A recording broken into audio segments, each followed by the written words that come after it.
Do you reckon there's a room somewhere in St.Andrews that's just got like 1,000 pieces of documentation in cupboards and just no one knows where? Well, this is pre-Knighthead, under BSHL, just no one had a clue what anywhere was or who did anything. And I think that's part of the problem, Matt, is that when the EFL started to question things, nobody could give the EFL a straight answer because nobody. So obviously there's things happening and loans. Perfect word, that mess. It was a mess. That's all changed now.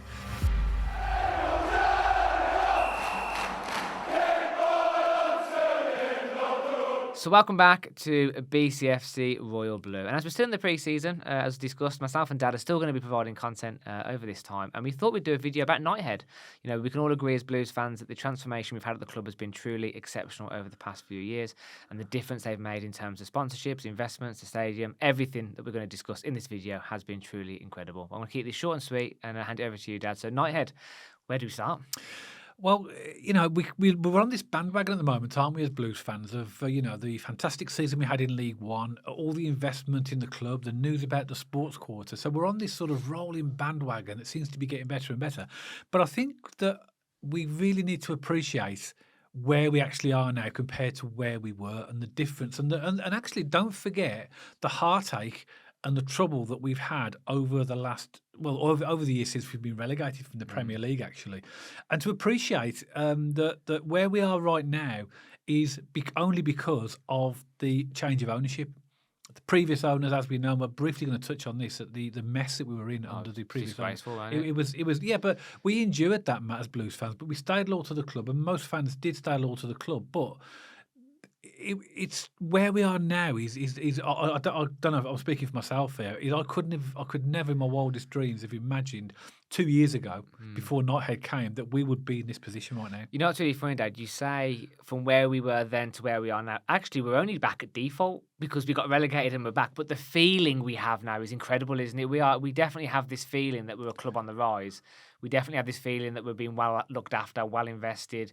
The infrastructure is definitely getting there. But how weird is that? Because we're actually back to where we were last season in terms of starting back in the Championship. But it's not about that. It's about the feeling around the club, and it's just incredible, isn't it? But even in that, Matt, I mean, you are right. I mean, I was really talking prior to that, actually, as well. But you are right. You could argue that we're just back to where Knighthead originally was. But we're not though, because it's the feeling around the club. It's not just that either, is it, as well? We're in a much better position in terms of the squad being able to compete now in the Championship with the current squad that we've got, let alone what's going to happen in the summer transfer window. Yeah. So we're in a much better place moving forward, and looking forward to a Championship season where we are going to be competitive for the first time in probably 10 years in the Championship. Yeah. We've been struggling, haven't we? We've been in the low market, the free market. The squad, the team have struggled, and we've been tinkering with relegation prior to when we actually did get relegated for many years. I would say, Dad, for the last 5 to 10 years, we've only been as good as the loan players we've been able to pull in. We've had some good loans over the years, and they've kept us afloat, I would say. But in terms of investing in the club, we've had nothing. We've been a club surviving in the Championship, not thriving. We got relegated, and again, I know it was painful to get relegated. Walking back to the car from Norwich was the worst feeling I've had, probably not far off in my whole life in terms of footballing. It was awful. But horrible. When you think about where we are now and the fact we're going to go back in, just repeating what you said, as a competitive Championship club, the fact we can turn up to St.Andrews next season and go to away games next season and know we're not going to get absolutely annihilated, or we know we're actually going to be competitive. What a feeling that is. And I think we're going to do very well next season, actually. I think we're going to be in for a surprise. I won't say shock because all the puns and all the comments will come in, but I think we'll be very, very competitive next season. Yeah, and it's a really exciting time for us. But again, it's just the fact that we've been through these bad times makes these times even better for us. And again, we refer to the reaction we get from fans from other clubs in terms of the way that they respond to us and the way they look at us as a club. They're very similar to the response that Manchester City got when they had their investment come in for the first time. But what those fans don't appreciate is how bad it actually has been for us, because they don't know.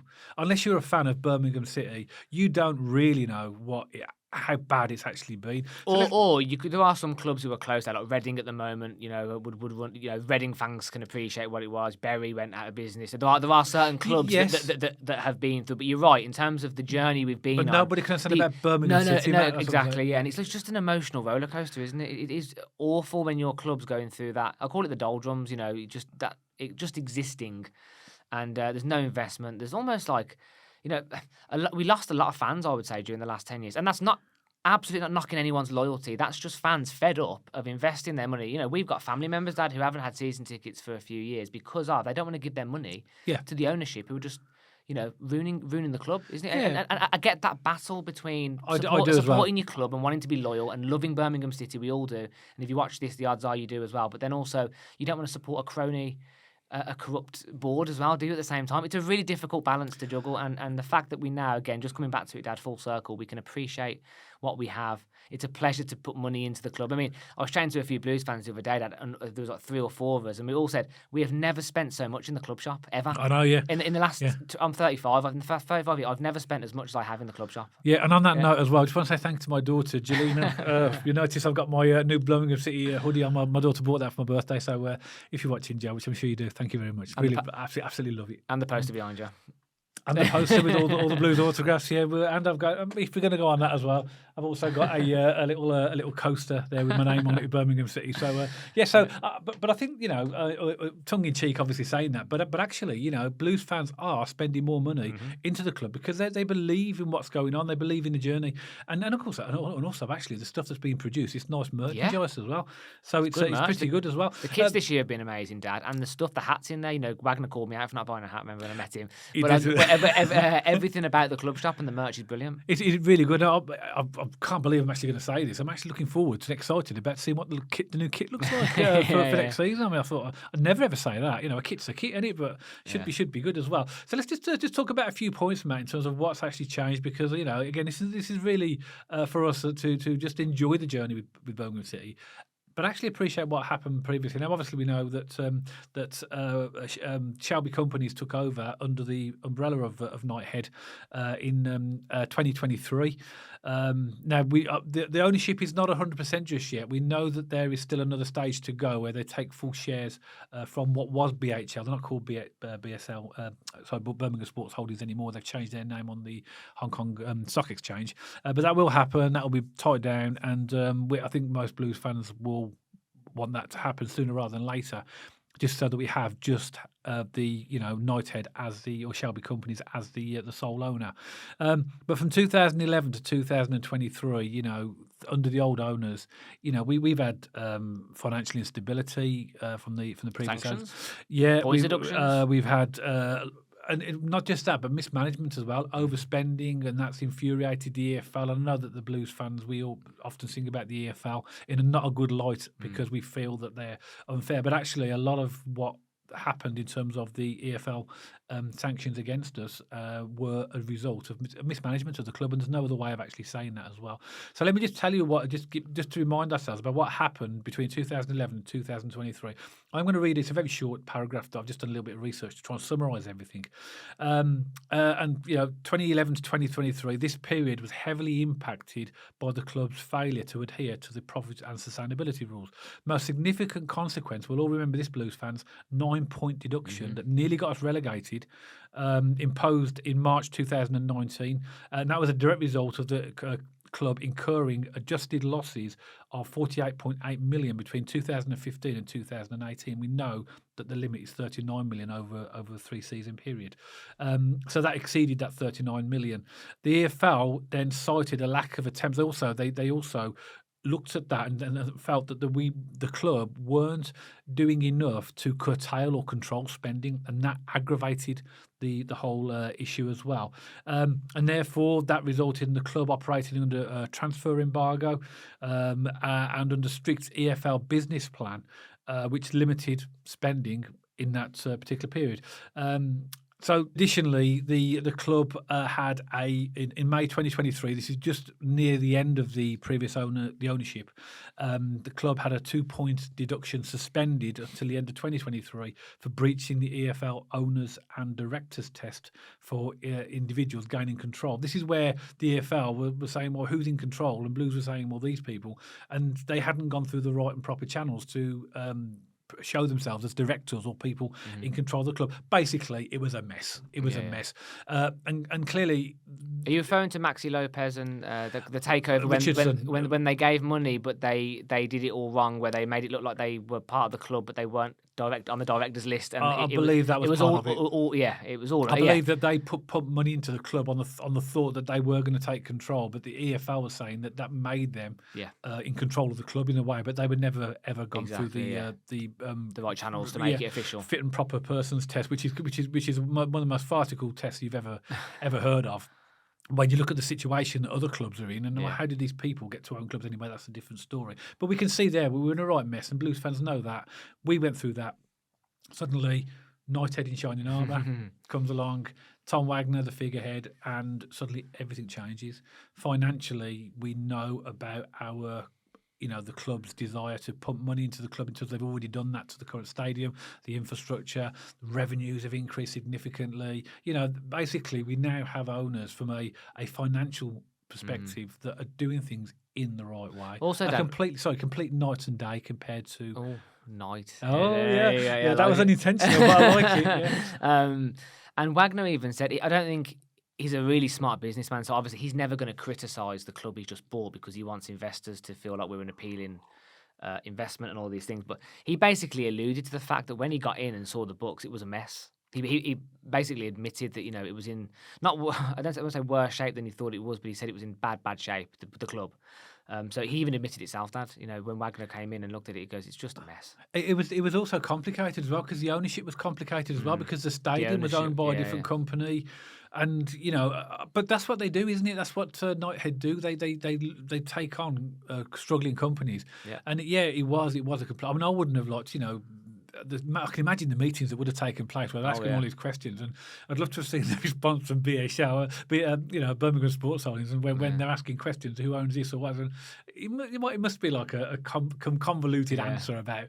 Do you reckon there's a room somewhere in St.Andrews that's just got like 1,000 pieces of documentation in cupboards, and just no one knows where? Well, this is pre-Knighthead, under BSHL, just no one had a clue what anywhere was or who did anything. And I think that's part of the problem. Matt, is that when the EFL started to question things, nobody could give the EFL a straight answer because nobody. So obviously there's things happening and loans. Perfect word, that mess. It was a mess. That's all changed now. From an infrastructure point of view, you only need to be a Blues fan or go down to St Andrews to see the difference. I mean, we literally had a falling apart, dilapidated, half closed stadium. That's what it was like, wasn't it? And there's no other way of putting it. And suddenly, Knighthead come along and they invest not just in the ground, but they invest in the training facilities, the Epic Centre in Henley and Arden, obviously Wast Hills. But the ground is significantly different, isn't it? Well, I'm fortunate enough to have been to the training ground, and it's incredible. The technology in there, the machinery in there, the cleanliness in there, like it's a proper football training ground. The pitches are amazing. In fact, they put something in the training grounds where one of the pitches is exactly the same, blade for blade, the same as St Andrews. It's a mock-up of St Andrews, because they want to feel like they're playing on familiar ground. It's incredible, and that's what Knighthead have done, and the biggest thing for me, well, not the biggest thing, tongue in cheek, is they turned it from actual beer from we. And I'll forever be grateful to get a nice pint of Neckar or Cruz Campo. There's a couple of good beers on selection now, and it's actually a quality beer down the ground. The food and the catering's better. The fan parks, even the simple things where they've obviously painted and looked after the stadium. It's completely different, and they've done that as well. Clearly, that is a massive difference. But to every fan, what every fan really cares about is what goes on the pitch. A winning football team. Yeah. Now, when they took over, they took over in July 23 or June, July 23. Yeah. That was toward the end of the transfer window, and of course, with the sort of financial situation, there wasn't a lot of wiggle room to do much with the squad, and that's the one part of the club that they couldn't do much about at that time. And of course, eventually, as we know, we ended up getting relegated. We know that there were some bad decisions made, and we don't want to go over that. And they've acknowledged that as well. Yeah. And what I will say, Dad, just to remind people, that was the summer we got Tyler Roberts, Oliver Burke on loan. That was the summer that Knighthead came in, weren't it? So there was a couple of transfers that came through. Ethan Laird came in as well. Ethan Laird came through. That turned out to be a good signing, didn't it? But I think that that's one area that there was a very big restriction on what could and what couldn't be done.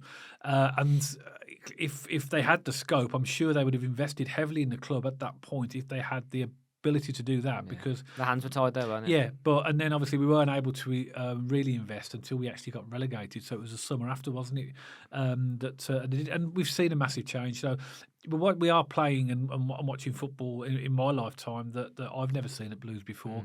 high possession, high tempo. Yeah, it's not perfect. It's not perfect, but it's a developing team, and that's what we've got to bear in mind. It's baby steps, isn't it? We can't change everything and expect it to No. be. We can't expect to be Man City or Liverpool in the space of 12 months. But that Yeah. takes years to develop a team, and I think we're going in Also, the right direction to do that. it was a brave decision to employ Chris Davies. By the way, we all love the guy. He's a fantastic manager. I'm really proud of the football we're playing, and he set us up, as I say, you said that, a team that you've never seen before. It's truly incredible. But yeah, that was a bit of a gamble. His first professional job. Well, have you noticed other Yeah. teams are trying to do that now? Did you notice that Huddersfield have appointed Lee Grant? I saw this, the Ipswich. Yeah, he was an Ipswich assistant or yeah, coach or I've something heard like that. this. But he's a similar vein that they're hoping will be the same as a Chris Davies, because he's a young manager. And even somebody like who's actually already done quite well at Bristol City, Liam Manning, looks like he'll be going to Norwich. It's these young, so rather than go for the tried and trusted, experienced managers, the sort of more mature and older top managers, clubs tend to be, and we must be looking at what Birmingham City have done and think, well, actually, look at the job Chris Davies has done. And also, these younger managers are used to playing out from the back, aren't they? They're used to the modern style of football now. So again, I'm not putting all the dinosaurs in a cage. I'm making a point. Your older managers aren't necessarily. They're still playing it. You can go all the way down to League Two now, and they're playing out from the back. The way English football has transformed, It's changed, hasn't it's it? incredible, actually. But the younger managers tend to have fresh ideas, don't they, in terms of adapting to this new strategy of playing out flag. It still terrifies me. I have to get used to it. It's here to stay. But it really does. When we're playing out from the back and you have a team that presses well, I'm just sitting there like, is this worth it? But yeah, I do know what you mean. I do know what you mean, because we're used to traditional sort of 4-4-2. Well, I am from years go back 4-4-2. Hoof and hope, a little bit. But you can see why it's very much about possession based now. So you start at the back and you keep the ball, because as soon as the ball goes in the air, it makes logical sense. It's 50-50, isn't it? Yeah, of course it is. And by the way, again, I'm saying this tongue in cheek. It is a little bit more added stress when we're playing out from the back, but it's here to stay. But that's another change, though, isn't it? We've gone from a club that we struggled with the style of football that we were playing, to bring in the players that could play that type of football, and now we are playing attractive football, and it will only get better. It will only get better. We saw it last year. We were playing it for the first time in a season, and we had games where we'd made mistakes, lost the ball, but so does every other team, to be fair. But I think we'll be a lot stronger because we've already got the core base of a team that have played that style of football. And what they're doing as well, which is really good, they're playing that style of football at every level in the club, right through the under-21s, through the youth teams, etc. So they're all being brought up to that style of football. Another thing that's changed as well, which we touched on really, and we briefly touched on now, mate, is commercials and the fan engagement as well. I think one of the criticisms of Birmingham Sports Holdings, and this is part of the protests, faceless owners. You remember the marches where people had the masks on? Nobody knew who the owners were. Nobody had talked to the club. And Tom Wagner and Knighthead, I mean, they're so open. Yeah. They're in the fan zones talking to fans. They do the open houses. We're constantly told what's going on at the club, and that's a complete turn. What a refreshing change that is. I remember Blackburn at home, Dad, last game of the season, like 3 seasons ago. Lee Bowyer was in charge, and the fans raided the pitch. It was actually quite a peaceful thing. It was just a get out of our club kind of moment, and everyone congregated in front of the cop, and they held a big banner saying BSHL get out or something like that. Get out of our club. Get out of our club. And again, it seemed to be in relatively good spirits and peace, but that's where we were on the pitch. Protests, people turning up in balaclavas at some point, because they were angry and wanted our club back, and thankfully not. Yeah, we had the march as well from Birmingham City Centre through to St.Andrews as well, and clearly I think the fans were deciding at that point that enough is enough. We have to get these owners out. Yeah, but. Yeah, it's all like getting new owners, because you could get a new owner coming in, but would you have ever envisaged we'd get this owner? Tom Wagner and Knighthead, who literally have this vision for the city of Birmingham, not for the club. And they clearly put their money where their mouth is with the amount of money they've already invested and the excitement of the sports quarter and everything that's going on. It really is. It's almost like you have to pinch yourself sometimes to actually think, is this really happening? I know. Yeah, and you said a club on the rise now. It's not just winning performances, because the teams go through periods, don't they? Like Bristol City this season have managed to make the playoffs. Like Cardiff have had a good couple of years. There's clubs that do well in certain periods of time. Like Cardiff have got relegated, but they had a decent season a couple of seasons ago. Swansea in and out sort of thing. But we feel like this is bigger than that now, don't we? We're not just a club that's going to have a one-off promotion or a one-off season. We are a club on the rise who are consistently now going to move. that's just how we feel as a fan base, isn't it? Well, again, I'm talking maybe for myself here, but I feel like we're a club that isn't just going to have a fluke season or a good one-off season. We're now a club which is moving in the right direction. Yeah, and I think that's a good way to end the podcast, actually, is that, what you've just explained there is the difference in a nutshell of what's happened and where we're going now. We're on a completely different journey now. Our song says we will journey on, but what a journey we are actually on now. And, as I say, for me, as a Blues fan of, 50 plus years, I would never have imagined that we would have owners like this or be in this position. And the way we're going is really, really exciting. And and looking forward to the future. And I can't say I've actually felt like that for many, many years, if I'm honest. It shows how good Knighthead have been there, because we've been speaking for the best part of 15, 20 minutes. And we mentioned it briefly, but we haven't really gone into major detail about the sports quarter. And that's the biggest thing possibly in the future of Birmingham City. So again, but we have got other podcasts on that. Well, we have. But the point is, this is about the benefits and the positivity around Knighthead and their investments. That's a huge thing. But the fact is, there was so much to talk about before we even get to the sports quarter. It only highlights how fantastic our owners are, doesn't it? Well, I put an X final thing. I put an X thing on our social media page today. It was a link to an article which basically was from the Football Insider or something like that, where they were saying that the Mayor of the West Midlands has prioritised this £1 billion tram line to go from Birmingham to the sports quarter and beyond. And I think as a Villa fan that commented on there, it's never going to happen. And then all the comments underneath that about panic and stuff like that from So I think there's still a lot of doubters out there, and I think our fans across the expressway are maybe starting to realise that this is going to happen. And I think that's something that they're not going to want to happen. I mean, they're looking for pieces of land to demolish like houses and stuff like that too. They want to knock down that listed church, don't they?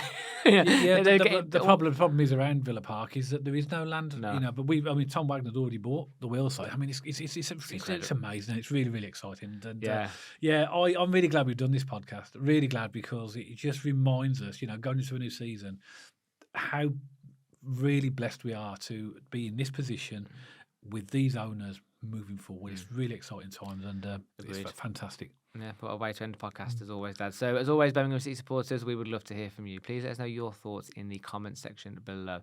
If you felt it as well, I'm sure you have. It's absolutely incredible buzz and feeling to be a Birmingham City supporter at the moment. Maybe let us know in the comment section below. What's your favourite thing that Knighthead have changed or done since they've came in and took over Birmingham City? We'd love to hear from you. And as always, we respond to every comment that goes onto the page. But as always, we'd love to get a like on the channel. So if you like this video specifically, please don't forget to give us a thumbs up and check us out on our social media channels. We have an X page, we have an Instagram page, and we're also over on Spotify, so you can listen and watch us over there as well. And if you haven't already, please don't forget to subscribe to the YouTube channel and press that bell notification so you get notified every time we post. And myself and Dad will see you on the next one, all about Birmingham City.